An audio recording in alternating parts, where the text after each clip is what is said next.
Olá, amigas e amigos da filosofia. Bem-vindos a mais uma das nossas conversações filosóficas. Boa tarde, boa noite, bom dia aí para quem está nos assistindo. Hoje eu tenho a honra de receber o professor Paulo Margutti aqui no canal. Muito obrigado pela sua presença, professor. O professor Paulo Margutti, ele atualmente está vinculado à FAGE, né? Ele foi professor pela UFMG durante muitos anos, se aposentou em 2006, se eu não me engano, né? Tem vários livros publicados, alguns sobre Wittgenstein, e mais recentemente ele vem se dedicando, sobretudo, à publicação de um longo projeto, né, de uma história da filosofia do Brasil. Eu, quando estava vinculado à UFSCar como estudante, fiz uma entrevista por escrito. Na verdade, ela foi feita oralmente, depois transcrita e publicada por escrito, com o professor Margutti. Na época, ele tinha acabado de publicar o primeiro volume. E daí, nessa entrevista, vou até pôr aqui depois no vídeo a descrição, quem quiser ler. A gente conversou sobre o livro, algumas coisas também vinculadas àquele projeto, que é ainda o projeto que o ocupa, né? E lá ele dizia que ia escrever 3 volumes dessa história.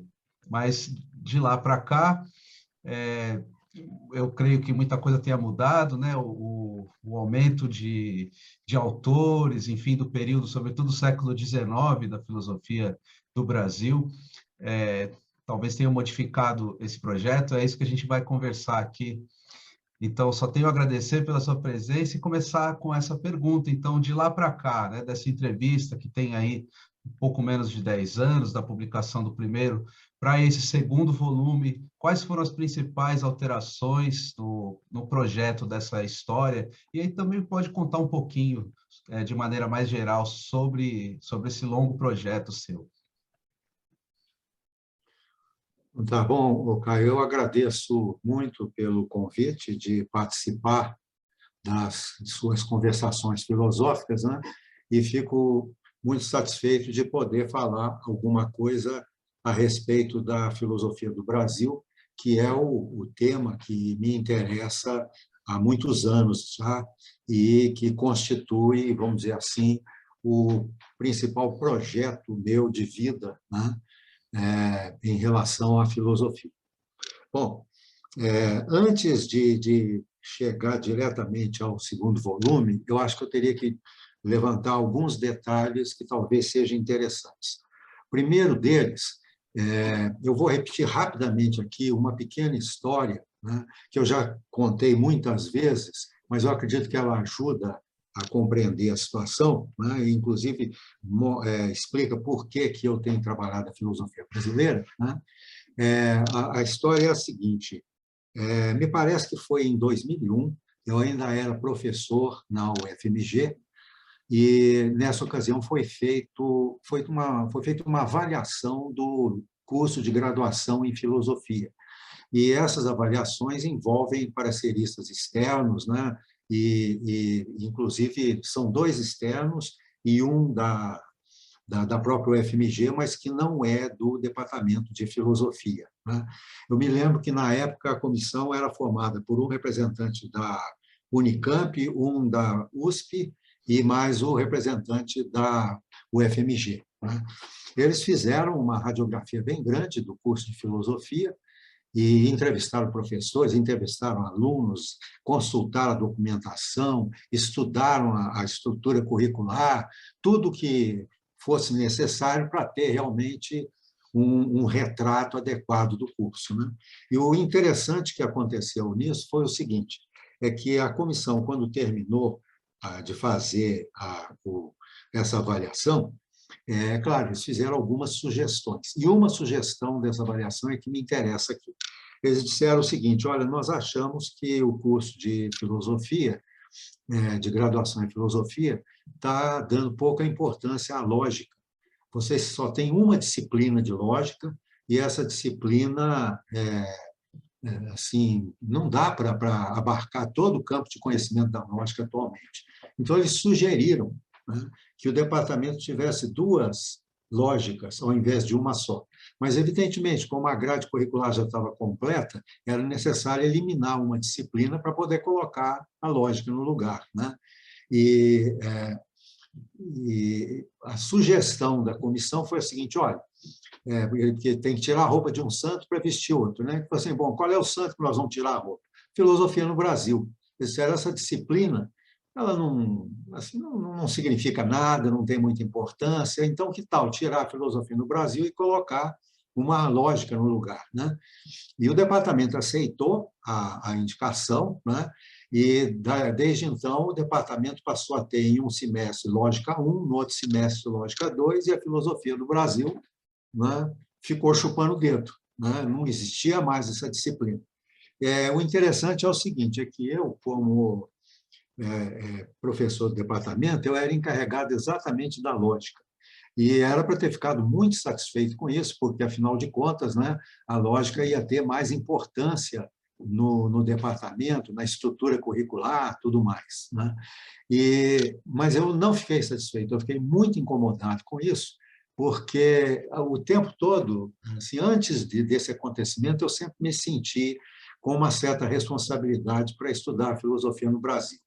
E eu estava relativamente assim tranquilo, porque havia essa disciplina e sempre alguém se encarregava da mesma, né? Então, eu podia ficar tranquilo desenvolvendo as minhas pesquisas, que na época eram sobre lógica, filosofia da linguagem, Wittgenstein, né? Foi nessa época, inclusive, que eu encerrei uma pesquisa a respeito do Tractatus do Wittgenstein, né? E dessa pesquisa, inclusive, resultou o livro Iniciação ao Silêncio, né? Que é uma tentativa de juntar a lógica com o místico no Tractatus do Wittgenstein. Bom, então, aparentemente, eu teria só vantagem nessa história. Mas eu não fiquei satisfeito, como eu disse, né? Porque eu achava que alguém precisava cuidar da filosofia no Brasil, e como ela foi retirada do currículo, eu, então, resolvi criar uma atividade extraclasse junto aos alunos do curso de filosofia, que as aulas eram pela manhã. Então, na parte da tarde, eu montei um grupo de estudos, chama Grupo de Estudos de Filosofia do Brasil, né? E ele recebeu o nome de Grupo Fibra. Esse grupo vocês podem, inclusive, encontrar informações sobre ele na internet. Ele está no Google Groups, né? Vocês encontram informações sobre ele lá. Então, esse grupo funcionou por muito tempo, até eu me aposentar, teve uma atividade muito grande. E foi graças a essa atividade que eu comecei a me interessar pelo projeto de estudar efetivamente a filosofia no Brasil. E aí chegou um momento, né, que eu tive assim, coragem suficiente para trocar o meu projeto no CNPq, que era a respeito da argumentação, teoria da argumentação, tudo mais, trocar esse projeto por um projeto voltado para a história da filosofia do Brasil. Por sorte, eu consegui a aprovação do CNPq e comecei a trabalhar nesse projeto. E foi graças a esse projeto e à atividade que eu desenvolvi como coordenador, né, do Grupo Fibra, né, é que as minhas pesquisas em História da Filosofia do Brasil foram se desenvolvendo. Mas um detalhe interessante é o seguinte, que essa pesquisa, desde que ela aconteceu, em 2001, nós estamos em 2021, né, então já fazem 20 anos, né, e o resultado disso foi o seguinte: eu comecei a fazer a pesquisa da história da filosofia do Brasil no período colonial. E sempre me baseei também na seguinte ideia: já havia pessoas que tinham trabalhado a história da filosofia do Brasil, como, por exemplo, Antônio Paim, Miguel Reale, diversos outros, né? Luiz Washington Vitor, etc. Né? Os Costa também, o senhor cita, né? Então, esse pessoal ele não era muito bem visto, né? Principalmente na área da ANPOF, que era a área da qual eu participava, né? Até eu diria que, por muito tempo, a comunidade filosófica brasileira ficou dividida, meio esquizofrenicamente, né? Entre vamos dizer assim, os pesquisadores da ANPOF, que desenvolviam um determinado tipo de pesquisa acadêmica, e os pesquisadores ligados Sociedade Brasileira de Filosofia, né, que tinha ligações com Miguel Reale, com o Paim, né, e o grupo deles, que já trabalhava a história da filosofia do Brasil. Bom, o problema que a gente nota nessa história toda é o seguinte: o pessoal do Reale, do Paim, não era muito bem visto, eles eram considerados pouco acadêmicos e, vamos dizer assim, os resultados deles não eram considerados muito confiáveis. Mas eles tinham trabalhado a questão. E se trabalharam a questão, é óbvio que qualquer pessoa que vai estudar o assunto não pode ignorar, né? Nós não podemos fazer, por exemplo, como aconteceu numa fase aí no século XX, eu acho que foi na década de 50 ou 60, acho que foi na década de 60, né, que a USP desenvolveu o Seminário Marx e o SEBRAP fazia estudos também do pensamento brasileiro, né? Só que o pessoal da USP, né, que está atualmente ligado, que sempre foi ligado à ANPOF, vamos dizer assim, né, simplesmente ignorou o pessoal do SEBRAP. O pessoal do SEBRAP ainda tentou alguma forma de diálogo, mas o pessoal da USP achava que eles não valiam, né, a pena de alguém se dedicar a discutir com eles, né? Então, essa tendência brasileira, inclusive, assim, se você não concorda com alguém ou com o que ele está fazendo, você não critica, você ignora. Tá? Isso é péssimo do ponto de vista da filosofia e não leva a absolutamente nada, né? Simplesmente mantém uma situação de esquizofrenia, né, cultural, onde cada um está na sua e ninguém dialoga, né, para se tentar assim, estimular o pensamento filosófico no país. Bom, então, nessa situação que eu estou dizendo, né, eu me dediquei a estudar esses autores para verificar se o que eles diziam era correto ou não, né, e se alguma correção deveria ser feita. E, aos poucos, eu fui percebendo principalmente o seguinte, né, e isso foi uma coisa que aconteceu comigo também, no decorrer do primeiro volume e principalmente no decorrer da redação do segundo volume. É o seguinte: o pessoal da época, assim, vamos dizer, essa primeira fase da historiografia da filosofia do Brasil, que foi dominada pelo grupo do Paim, principalmente, né, e por diversos outros autores, mas todos tendo geralmente uma descrição e uma imagem negativa da filosofia brasileira, né, essa primeira fase ela foi marcada principalmente pelo seguinte: havia um acesso muito reduzido à bibliografia relevante, muito reduzido. Primeiro que no Brasil, as nossas bibliotecas e as nossas universidades não tinham, né, material disponível para se fazer uma pesquisa decente. Então, a pessoa ou comprava livro lá fora, ou então, quando por ocasião de fazer um doutorado fora, acabava se aproveitando da riqueza das bibliotecas estrangeiras para fazer a pesquisa e tudo mais, né? Mas como essa bibliografia nunca foi muito, e inclusive as obras consultadas eram poucas, né? O que aconteceu é que quem consultava essas obras, como consultou assim, ou como obteve poucas informações, porque a bibliografia consultada era reduzida, né? Essa pessoa tirava conclusões que não eram muito adequadas.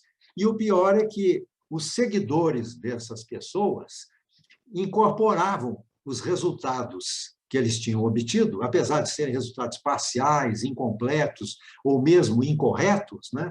Incorporavam esses resultados e isso foi criando uma tradição, né, de historiografia da filosofia no Brasil, e uma tradição assim bastante equivocada, né, com informações inadequadas, bibliografia incompleta e tudo mais. E eu, assim, eu fiquei numa situação assim muito, eu acho até interessante, porque por um lado eu tinha me aposentado já na UFMG e em 2010 eu tinha me aposentado da FAGE também, eu voltei depois a trabalhar na FAGE, né, mas aí foi online. Quando eu me aposentei, eu me mudei para o interior, no sul de Minas, né, para Três Pontas. Então, vocês imaginem, né, Três Pontas não é nenhuma capital cultural, né? É difícil você encontrar nessa cidade alguém que esteja disposto a discutir alguma coisa assim mais assim intelectual, né? O pessoal gosta de beber e contar piada, vamos dizer assim, né? Então é muito difícil. E eu estava assim numa posição assim, muito solitário, né, nessa situação. Mas o que acontece? Eu fui salvo pela internet, evidentemente, né? Através da internet eu tive acesso ao mundo, né? Mas o mais significativo, que isso é que eu gostaria de citar, é o seguinte: é que a internet está disponibilizando atualmente toda ou quase toda a bibliografia que os primeiros historiadores da filosofia brasileira não conseguiram acessar, né? Então, hoje em dia é o seguinte, né? Se, por exemplo, alguém fala de um livro que o Gonçalves de Magalhães leu, de um autor francês, por exemplo, vamos supor, Gonçalves de Magalhães fala do Flourens, que escreveu um livro chamado De la vie et de l'intelligence, por exemplo, né? Eu entro na internet, vou na Biblioteca Nacional Francesa, chamada Gallicat, né? Faço uma busca lá e eu encontro, com a maior tranquilidade, de graça, o livro do Flourens, né? Então, eu posso pegar esse livro, consultar, inclusive, um detalhe interessante é que o livro vem em PDF, então, assim, se eu tivesse na biblioteca, esse livro devia estar velho, né? Difícil de manusear, mofado, né? Então, ia ser complicado. Mas, assim, uma coisa que eu aprendi nessa minha pesquisa é ler PDF, né? Eu, antigamente, assim, era fã do livro impresso. Atualmente, eu tenho pavor do livro impresso e sempre que eu posso encontrar uma cópia em PDF, eu uso porque ela facilita a minha vida, né? E a cópia em PDF, depois eu vou explicar as vantagens que ela tem. Mas, então, por exemplo, eu consigo pegar o livro, consultar e ver, né, se o que falaram a respeito do Gonçalves Magalhães e as relações dele com o Flourens, se era correto ou não, porque eu estou com o livro do Flourens na mão, né? E mais um detalhe, eu consigo atualmente o livro do Gonçalves de Magalhães, né, por exemplo, Fatos do Espírito Humano, eu consigo esse livro, que foi publicado em 1858, se não me engano, né, eu consigo a cópia em PDF dele, inclusive com como é que eu diria, assim, na ortografia da época, inclusive, né? Então, isso é muito válido, muito interessante, né? E não apenas isso. Existe, por exemplo, no caso do Gonçalves de Magalhães, o livro dele, Fatos do Espírito Humano, foi traduzido para o francês, né? Então, eu entro na Gallicat, eu consigo a tradução francesa do livro do Gonçalves de Magalhães, né? Então, assim, a bibliografia a qual eu tenho acesso é muito mais ampla, muito mais satisfatória do que a bibliografia utilizada no passado, né? Então, assim, em raras ocasiões, eu tive que comprar alguma coisa. Então, até vou citar aqui algum exemplo, né? Por exemplo, tem um livro chamado Teoria da Afirmação Pura, do padre Patrício Muniz, que foi publicado no século XIX e é uma das obras importantes da filosofia brasileira da época, né? Esse livro, assim, é muito difícil de encontrar. O que eu fiz? Eu entrei em contato com a Biblioteca Nacional e eles tiraram uma cópia do livro para mim, né? E aí você paga um pouco, mas assim não é demais e você consegue, quer dizer, então agora eu tenho, por exemplo, a obra do Patrício Muniz. Eu precisava de uma obra, por exemplo, do Matias Aires, né, chamado Problemas de Arquitetura Civil, e não achava em lugar nenhum. Entrei em contato com uma biblioteca de Portugal, a biblioteca me mandou a cópia. Quer dizer, eu tive que comprar, né? Mas na época eu tinha, inclusive, verba de pesquisa, eu podia comprar com a maior tranquilidade. Então, isso facilitou muito as coisas também, né? Então, o primeiro detalhe a ser colocado é esse, né? A possibilidade de consultar uma bibliografia mais ampla e mais adequada e mais completa, né, a respeito do que se passou, por exemplo, no século XIX ou mesmo no período colonial, né? E tem um outro detalhe também que eu gostaria de salientar aqui, que é o seguinte: com relação assim, quando a gente não consegue alguma coisa, né, em termos Biblioteca Nacional Francesa, né? Tem uma outra biblioteca também muito importante, ela chama-se Internet Archive, que é dos Estados Unidos. Você consegue muita coisa lá também gratuitamente. Quando eles não dão conta, né, aí nós temos 2 sites piratas, né, que merecem ser citados, porque ainda mais no caso do Brasil, que é um país subdesenvolvido, não acho que é o caso da gente ficar pagando por textos, né, principalmente se existe a possibilidade deles estarem disponíveis de alguma forma na internet. E mais ainda, né, se esses textos, né, vamos dizer assim, bom, o que eu queria dizer é o seguinte, é que, na realidade, essa ideia de pagar por um texto envolve a noção de propriedade intelectual. E propriedade intelectual, com o surgimento da internet, se tornou uma coisa muito difícil de garantir, né? E eu acho, inclusive, muito bom que isso aconteça, porque isso abre uma janela para as pessoas terem acesso a informações, a publicações que normalmente seriam inacessíveis, né, se a gente fosse seguir os padrões tradicionais, né?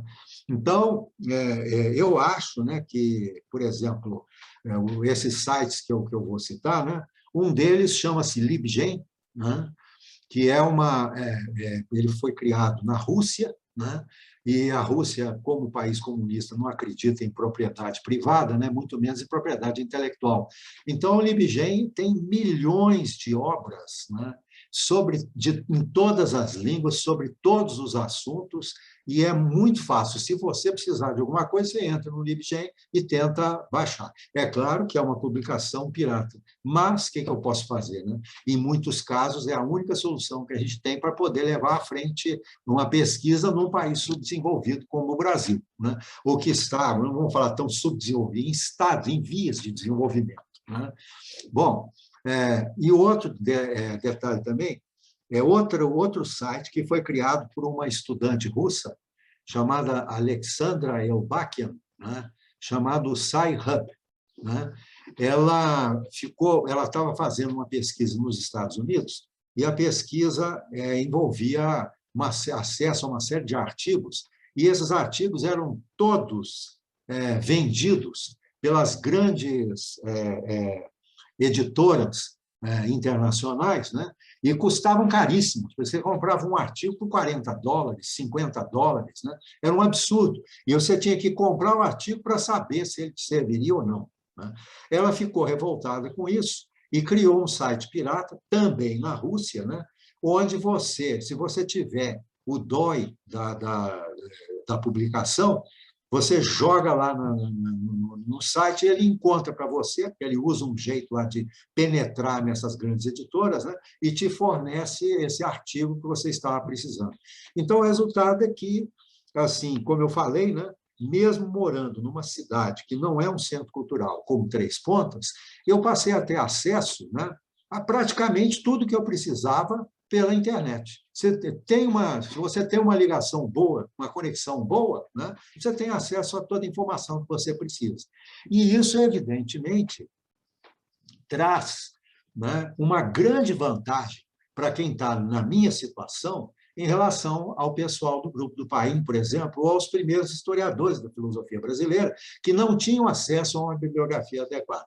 Inclusive, para te dar uma ideia, né, teve o caso de um autor francês chamado François Villiers, que descobriram que o padre Feijó se baseou nele, que o padre Feijó ele escreveu os cadernos de filosofia, e esses cadernos de filosofia ele se inspirou no Villiers, que escreveu um livro sobre Kant, né? Então, o Miguel Reale e um outro, eu esqueci o nome dele aqui agora, porque a minha cabeça não está muito boa. Aliás, se não fosse computador também, eu estava perdido, porque o computador tem resolvido os problemas de memória do velhinho aqui de uma forma muito eficaz, né? Mas teve um debate do Reale com esse pesquisador da USP, né? E sobre em que teria consistido exatamente a influência do Kant sobre o Feijó, né? Mas é impressionante, parece que os dois tiveram acesso ao livro do Villiers, mas nenhum dos dois se deu ao trabalho de consultar o último capítulo do Villiers, que falava sobre a moral kantiana. E o Feijó se inspirou claramente nesse último capítulo do Villiers para falar a respeito da filosofia moral, né? Os dois não perceberam isso, aí começaram a levantar hipóteses. Não, ele tirou essas ideias, foi do Genovese, não, foi de outro, etc. Uma discussão inteiramente dispensável, simplesmente porque não consultaram adequadamente a bibliografia disponível, né? Então, hoje em dia, nós estamos numa situação mais privilegiada, né? E eu acredito, por exemplo, eu não sou o único que está se aproveitando dessa situação.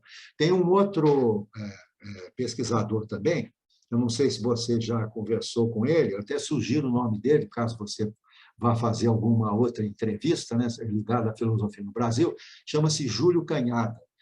Ele defendeu uma tese sobre a filosofia brasileira do século XIX, na USP, foi orientado pela Marilena Chauí, e eu fui, inclusive, membro da banca. Então, eu tive a oportunidade de conhecer o Júlio, de trocar ideias com ele, etc. E, aliás, a gente tem mantido contato, né, o tempo todo, né, desde aquele momento, desde aquela época.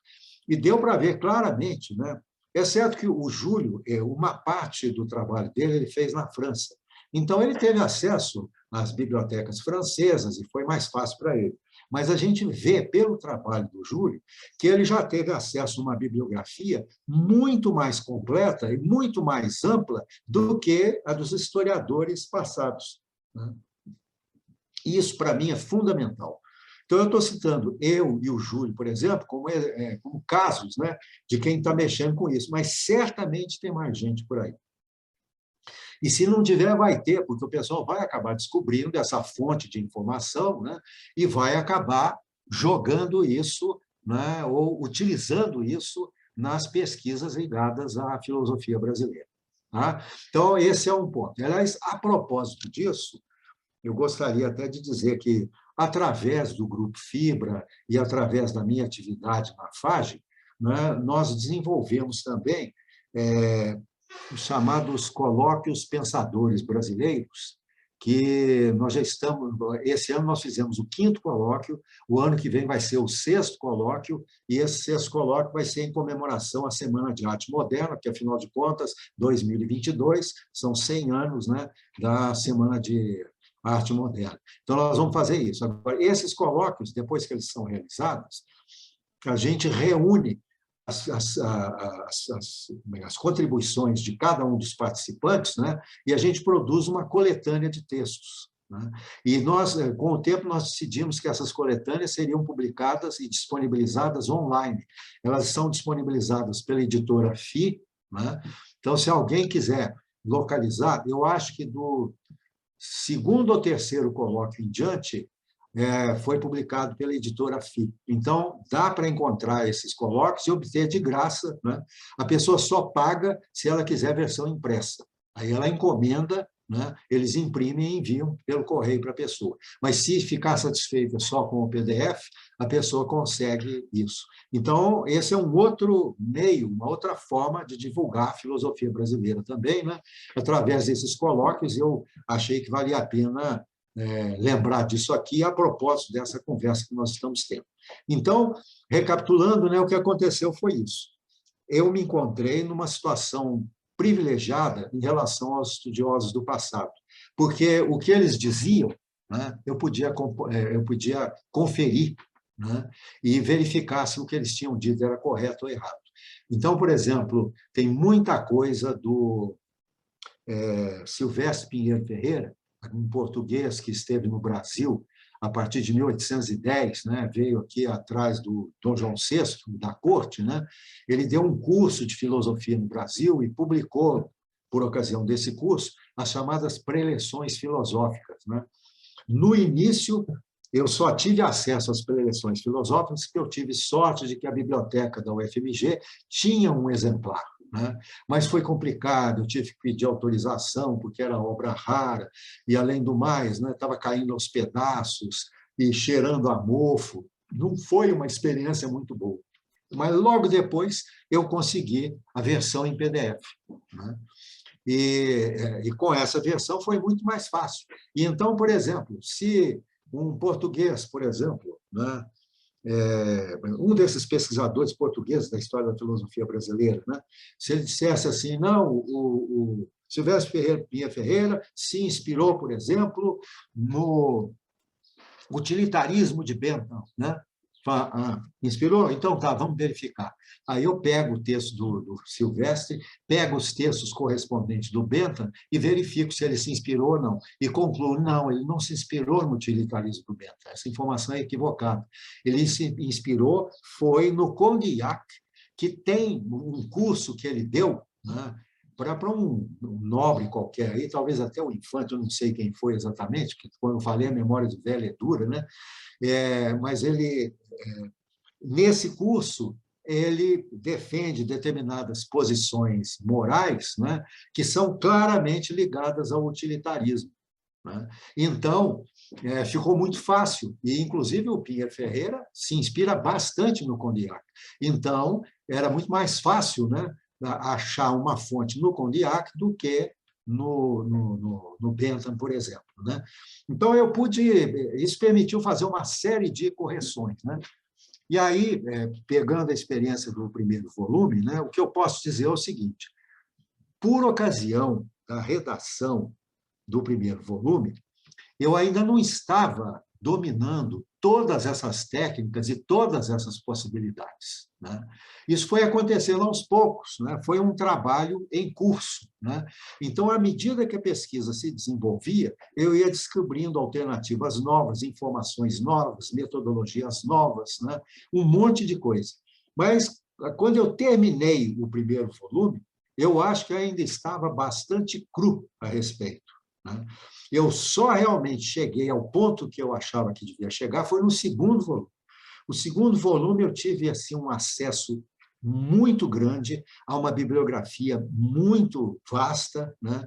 E com isso foi muito assim fácil recolher informações. Difícil foi reunir essas informações numa forma articulada, né? Produzindo um texto que tivesse começo, meio e fim e que, inclusive, apresentasse conclusões, né, a respeito da filosofia brasileira que realmente, né, fossem mais adequadas do que as conclusões obtidas até então, né?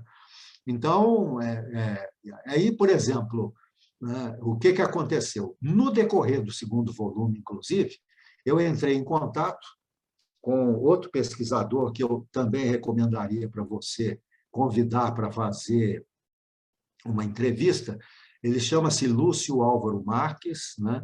É um religioso, e ele pesquisa a história da filosofia do Brasil, principalmente no período colonial, mas ele está conseguindo uma façanha que até hoje parecia impossível, e que, inclusive, vai afetar o meu trabalho em relação à filosofia colonial, né?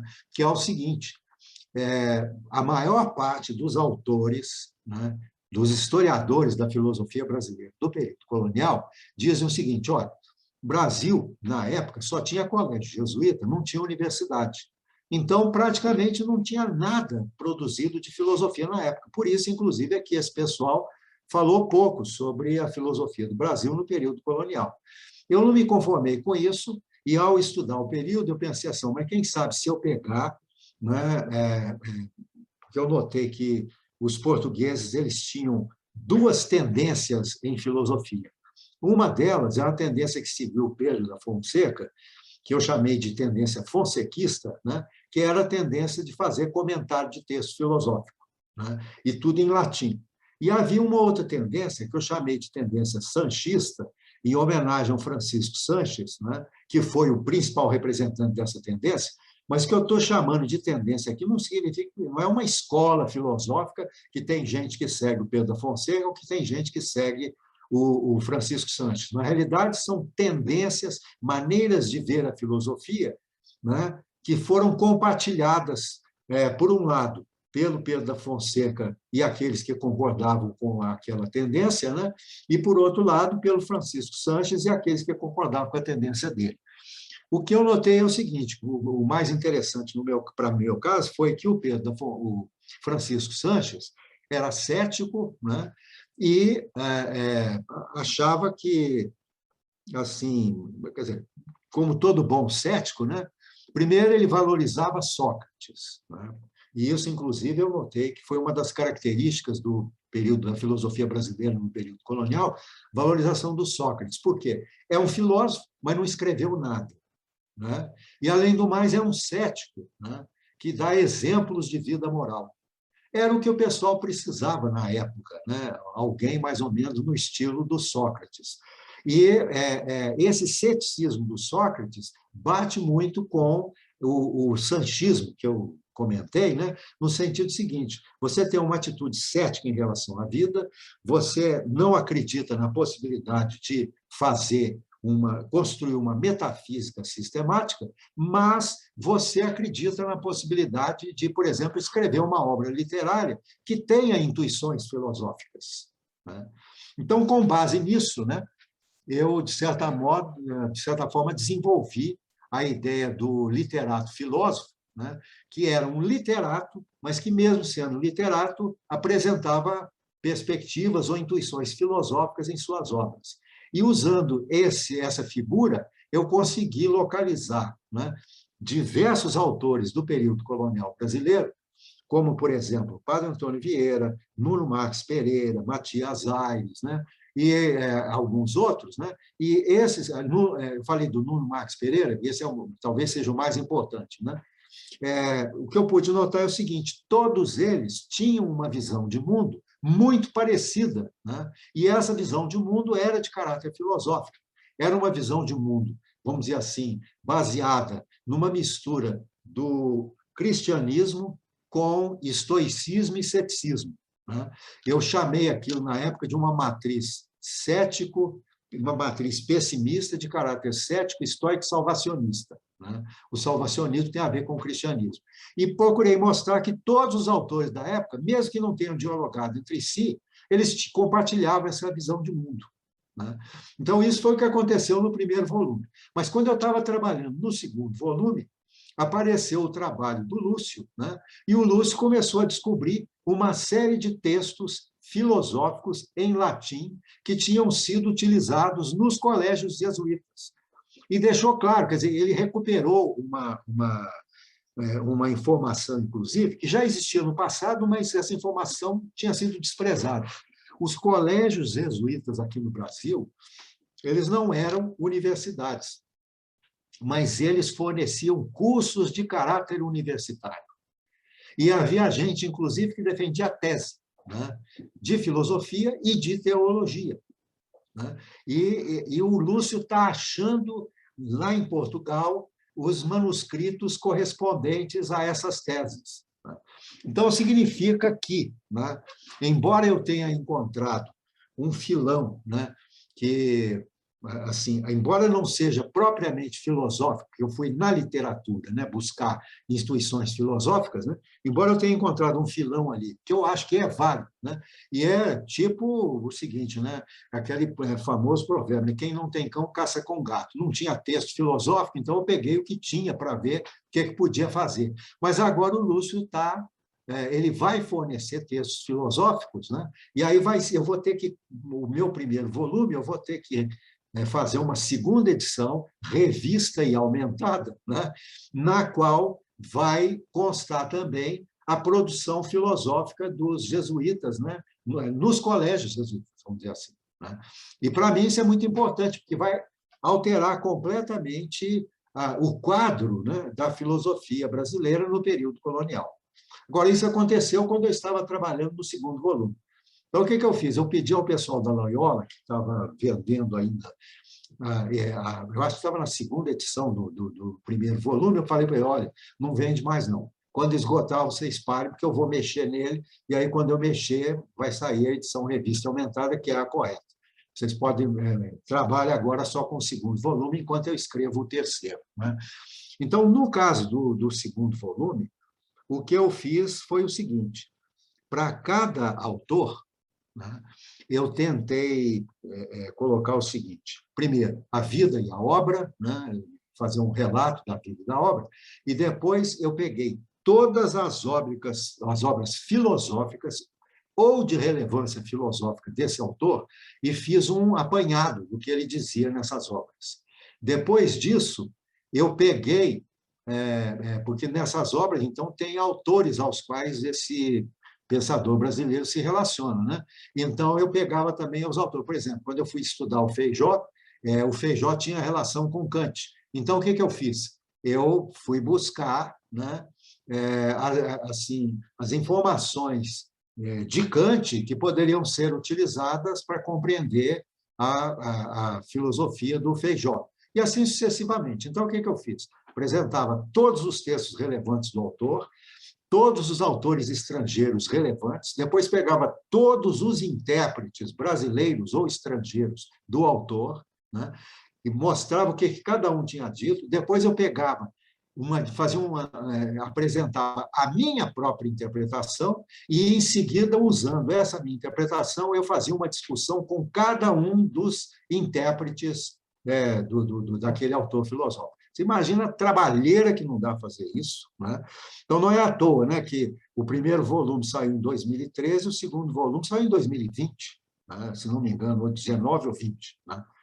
Eu espero que o terceiro não passe por isso, né?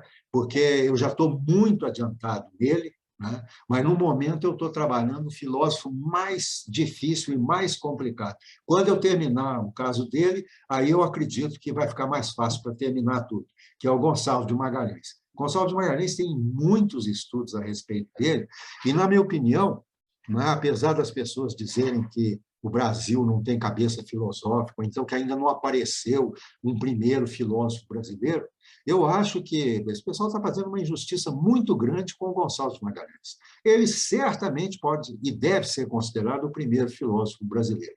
Ele tem tudo o que a gente precisa para ter um filósofo. Não quero dizer que seja um gênio, não quero dizer que ele construiu uma explicação do mundo, ou um sistema filosófico inabalável, magnífico, ou seja lá o que for. Não, é o que dava para fazer na época. Né? E nós temos que pensar sempre em termos otimistas. Né? Aqui no Brasil, se a gente pegar aquela metáfora, né, o copo está meio cheio ou meio vazio. Em termos da filosofia, os nossos historiadores dizem que o copo está meio vazio. Né? Sempre é assim. E eu estou tentando inverter essa avaliação, né? Dizendo, não, o copo está meio cheio, gente. Presta atenção, que tem muita coisa aí. Então, o resultado é esse, é que eu acho que ele tem condições, né? E a gente tem que pensar o seguinte, né? A situação do Brasil, na época, em termos de filosofia, era precária. Tão precária que, por exemplo, o livro do Magalhães, traduzido para o francês, vendeu 1.800 exemplares na França. O livro do Magalhães, publicado em português no Brasil, vendeu 80 exemplares. Então, olha que loucura, né? Vendeu mais lá fora do que aqui. Mas isso quer dizer o seguinte, olha, nas condições que a gente estava, pegou o boi de conseguir vender 80 exemplares. Vamos olhar pelo lado positivo.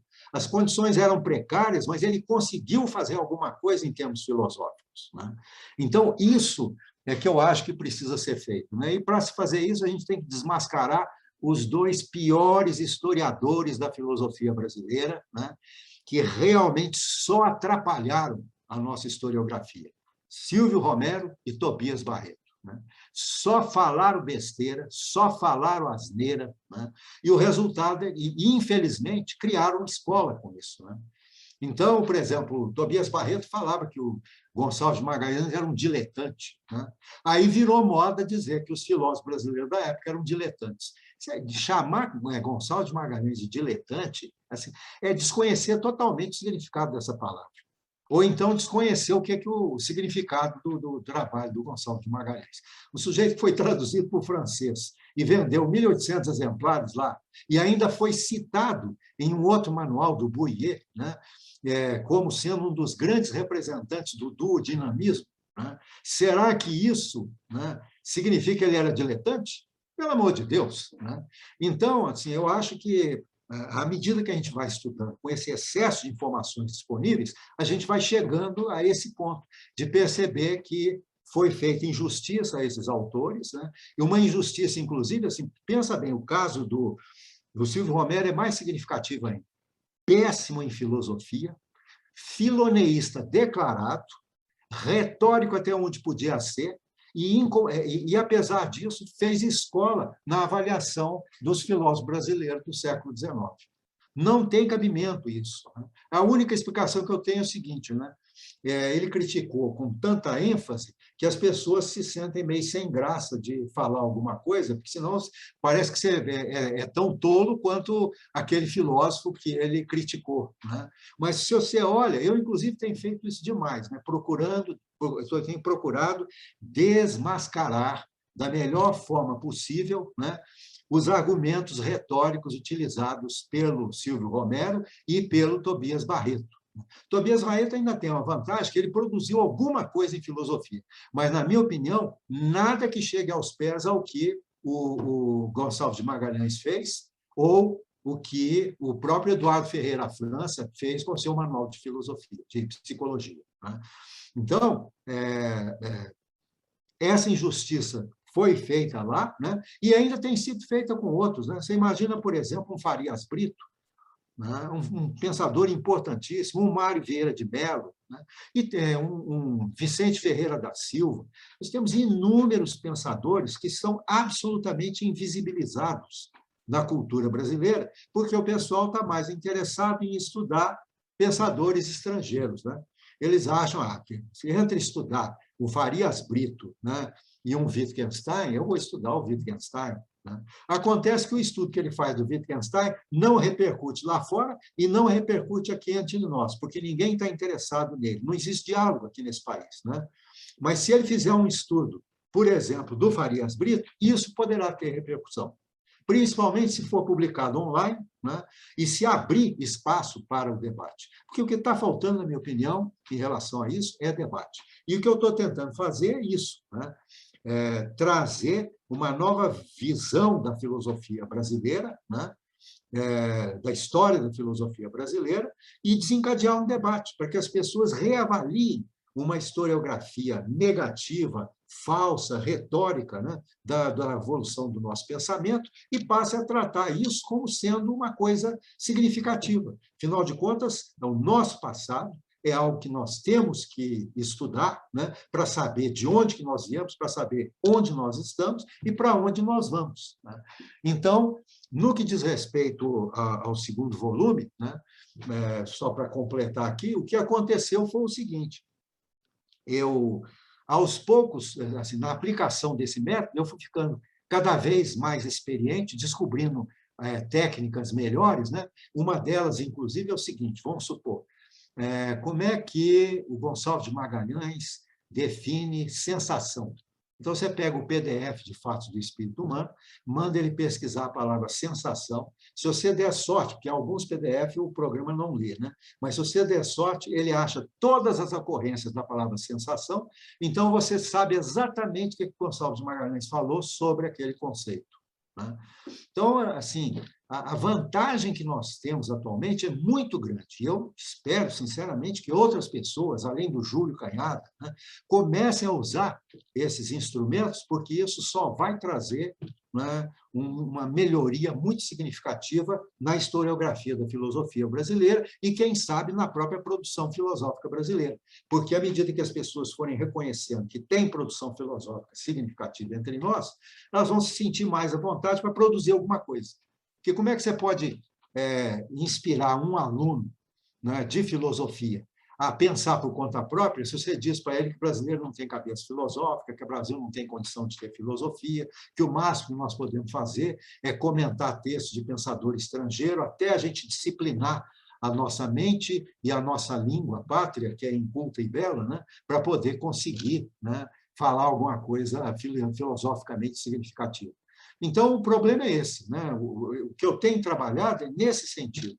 É uma reavaliação geral, né, da história da filosofia brasileira, e no segundo volume, inclusive, no final, eu tento fazer uma visão geral, né, das principais obras, os principais autores, as principais correntes e o que eles têm em comum. E foi possível identificar também no século XIX, pelo menos no período que eu estudei no segundo volume, que foi de 1808 a 1843, né? Pude identificar uma visão de mundo comum. E eu tenho achado, inclusive, que essa perspectiva ela substitui muito bem a ausência de diálogo. Não quer dizer que não tenha havido diálogo entre os pensadores brasileiros do século XIX, mas como esse diálogo ainda não foi muito significativo, a gente cobre isso com a visão de mundo correspondente, né? E, para finalizar, no terceiro volume, como eu falei, né, ele já está muito adiantado. O segundo volume me parece que deu umas 700 páginas. O terceiro volume já está chegando perto disso e ainda não acabei, né? Então, eu estou com medo dele cair lá com umas 900 páginas, mais ou menos. Então, assim, e haja tempo, né, para conseguir fazer isso. O velhinho aqui está ficando cada vez mais caduco, né? Então, eu não sei até quanto que eu vou conseguir manter esse ritmo, né? Mas, de qualquer maneira, o que está acontecendo é isso, né? E o que eu quero propor também para o terceiro volume é uma revisão geral da concepção que nós temos da filosofia brasileira no século XIX, num sentido muito mais positivo, no sentido, o copo não está meio vazio, não está meio cheio, né? O que nós conseguimos fazer, apesar das condições precárias, foi muito mais do que se poderia esperar, né? E eu acho que nós temos que levantar a mão para o céu por ter acontecido uma coisa desse tipo. Bom, acho que eu já falei demais, né? Agora eu estou aí à sua disposição para a gente finalizar, se for o caso. Não, muito bom. Eu tinha umas perguntas para fazer, mas aí pode ser respondida mais objetivamente, que é sobre... Uma delas é sobre o fonsequismo e o sanchismo, o senhor já se referiu a isso, que estava lá no primeiro volume, porque além de ter feito aquele diagnóstico, né, o senhor disse que vai modificar algumas coisas e tal, por conta de outras pesquisas, né, do Lúcio, que, aliás, eu gostaria, sim, de trazer. O Júlio eu já trouxe, o Lúcio eu não conhecia. Também depois vou pedir, se puder, o contato, me colocar em contato para Eu te tentar mando trazê-lo por aqui. e-mail.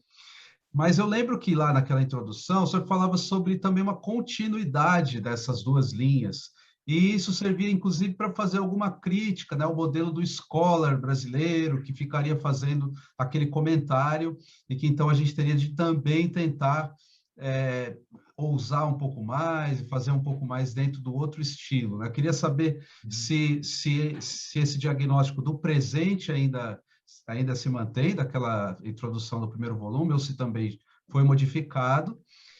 Aí já vou aproveitar para perguntar uma outra coisa também, que naquela primeira introdução, eu lembro também que tinha um flerte com os autores chamados do giro decolonial, né?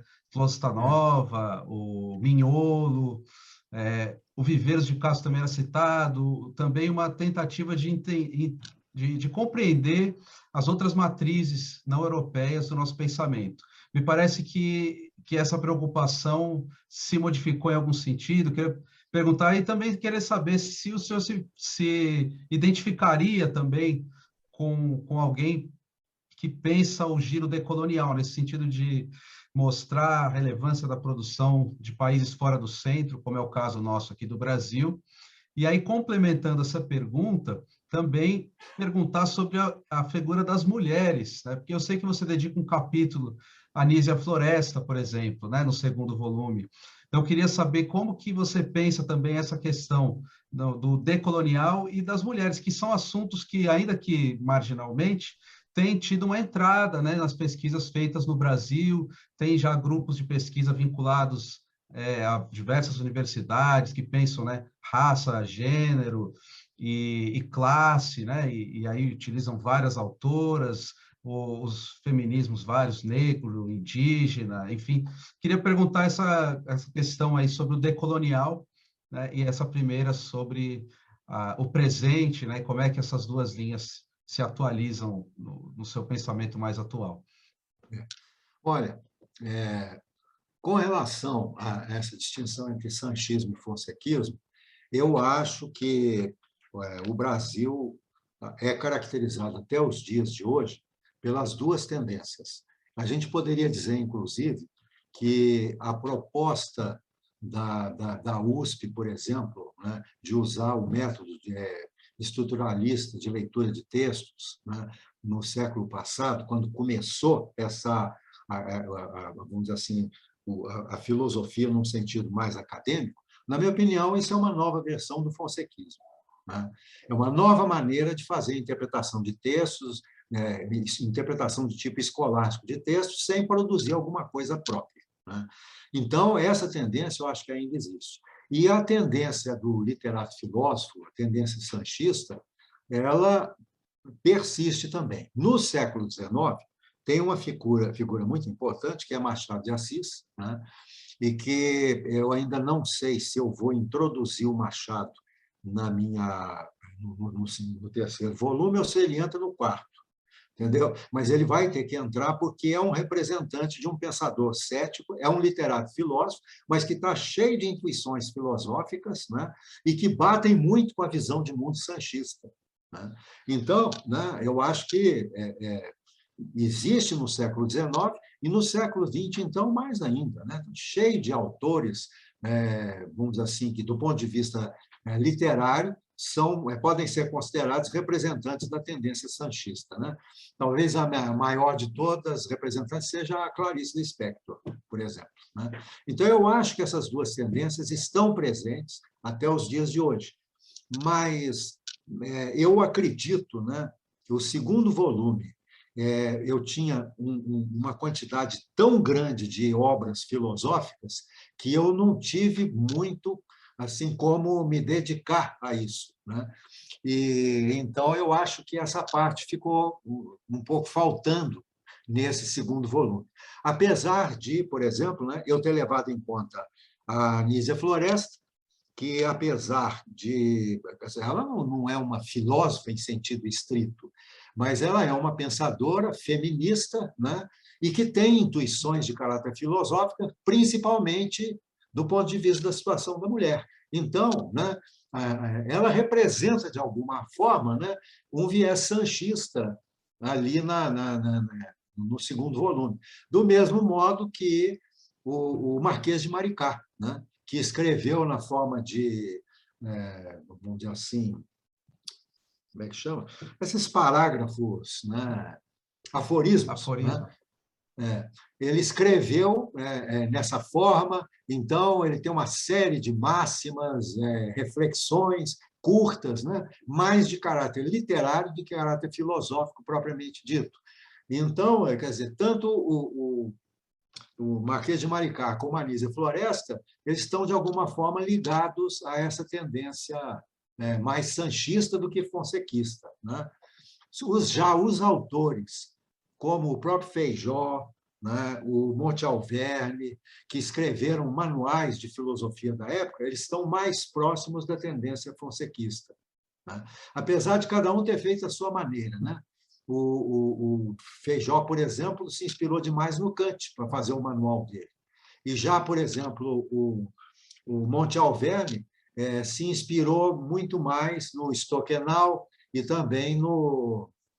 como é que chama, meu Deus do céu? O Genovese, né?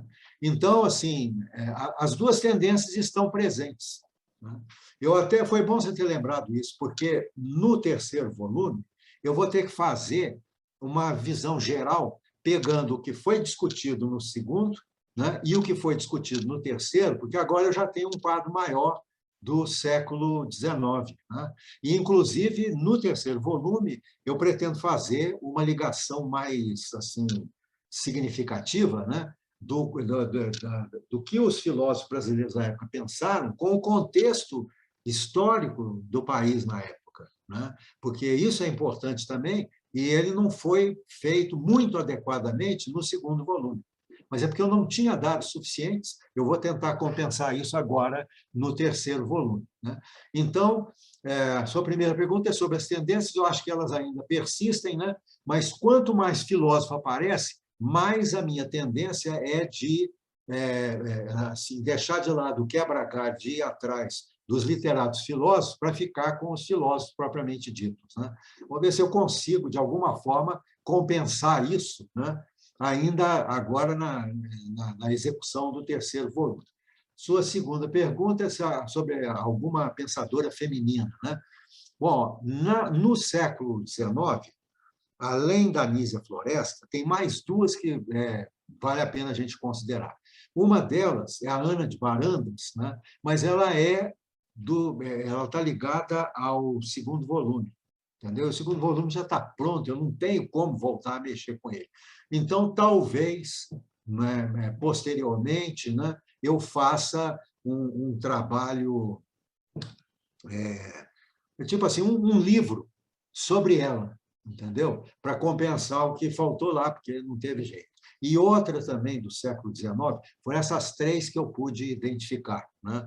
É a Isabel,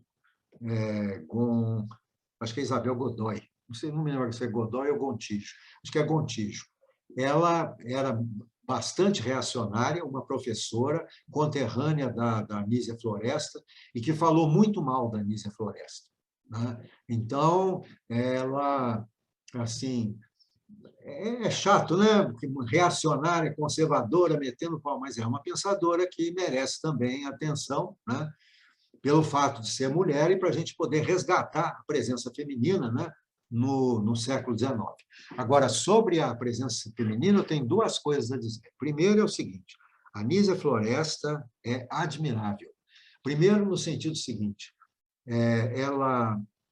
a gente não sabe onde foi que ela estudou. Eu acho que ela foi autodidata, mas a cultura daquela mulher é assustadora, assustadora, né? Acho que ela era uma das pessoas mais cultas, né? Acho que quase tão culta quanto Dom Pedro II, né? Para você ter uma ideia, né? Então, a Anísia Floresta tem essa característica, né? E apesar da gente não saber onde foi que ela estudou. E outro detalhe é o seguinte, ela está sendo resgatada por pesquisadoras do exterior, né? Tem uma pesquisadora que ela escreveu primeiro uma tese sobre a Anísia Floresta, ela até visitou o Brasil, nas áreas onde a Anísia Floresta morou, etc., para tomar conhecimento da região e tudo mais, e a tese que ela escreveu depois se transformou em livro, né? E ela chama-se Charlotte Ramon Matthews, né? Publicou um livro exclusivamente, parece que Gênero, Raça e Patriotismo nos Trabalhos de Anísia Floresta, né? Uma obra excepcional, né? Eu cito no meu livro, né? Mas que, inclusive, como a Anísia estava me dando, que eu tinha informação demais, o que eu fiz? Eu deixei uma parte mais reduzida sobre ela no segundo volume. E eu redigi também, aproveitando o máximo de informação que eu tinha, e fiz um livrinho sobre a Anísia Floresta, que está publicado pela editora FI, disponibilizado gratuitamente online também, né, para quem quiser. Entendeu? Então, eu tenho feito muito isso também. Quando assim, a informação que eu tenho é excessiva, né, para não perder aquela informação, eu faço um livrinho sobre o autor. E pego uma parte mais reduzida e coloco no livro de história, né?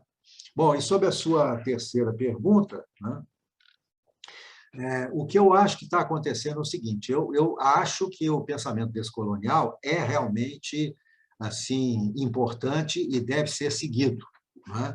Mas, pelo volume de trabalho que eu tenho encontrado, eu acho que o máximo que eu consegui fazer, eu tenho que reconhecer isso, de descolonial, no volume 2 e no volume 3, né, foi assumir uma postura mais respeitosa em relação aos pensadores brasileiros, uma postura mais positiva, no sentido de que o copo está meio cheio e não meio vazio, né?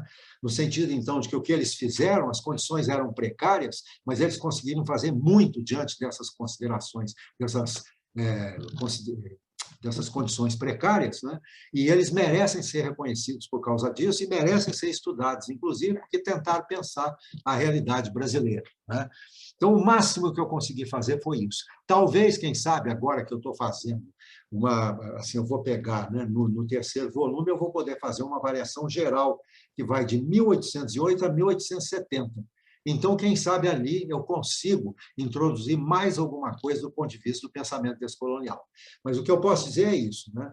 Eu sou favorável a esse pensamento, mas, assim, tendo em vista o volume excessivo de informações e o trabalho excessivo que eu estou enfrentando para reunir e articular isso tudo, está sobrando pouco tempo para pensar nisso. Talvez seja algo para ser feito num segundo momento, né? Talvez, quem sabe, até um outro pesquisador pega o que eu fiz e aplica uma perspectiva descolonial mais assim, aguda, né? Mais assim, focada, né? Para tirar outras conclusões que eu não consegui tirar.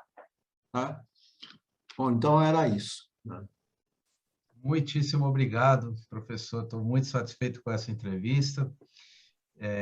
Só tenho a agradecer. Se quiser dizer alguma última coisa aí para as pessoas que vão assistir depois, já tem previsão aí de saída? Você falou que está no momento ainda de terminar sobre o Gonçalves de Magalhães, né? Mas, enfim, quiser dizer alguma última palavra. Eu acho que, assim, numa previsão otimista, eu acho que até julho de 2022 sai o terceiro volume. Eu estou tentando de tudo para fazer sair antes, mas, assim, toda hora que eu dou um passo, eu descubro que tem mais 3 para dar, né? Então, fica difícil, né, de chegar lá. Mas eu estou tentando, vamos ver se eu consigo fazer isso, né? E, no mais, eu gostaria de agradecer, em primeiro lugar, pelo seu convite, né, para, inclusive, poder falar sobre um assunto que me interessa muito e que, inclusive, eu acho que precisa ser divulgado e discutido o máximo possível, né? E sugerir às pessoas, né, agradecer, em primeiro lugar, também às pessoas que se dignarem aí a ouvir, que se dispuserem a ouvir minha fala, né, e esperar que elas se sintam motivadas para pesquisar e trabalhar em cima da filosofia brasileira, porque, na minha opinião, além de ser um tema necessário para a gente compreender a nós mesmos, né, é um tema assim digno da nossa consideração. No mais, era só o que eu tinha a dizer. Muito obrigado. Eu que agradeço, e também para quem assistiu, vai nos assistir aí, já agradeço. Fique à vontade para comentar o vídeo também, que vocês quiserem, e sugerir outras coisas também aqui para o canal, quem gosta de vídeos de filosofia. E vamos ficando por aqui, então até a próxima conversação filosófica.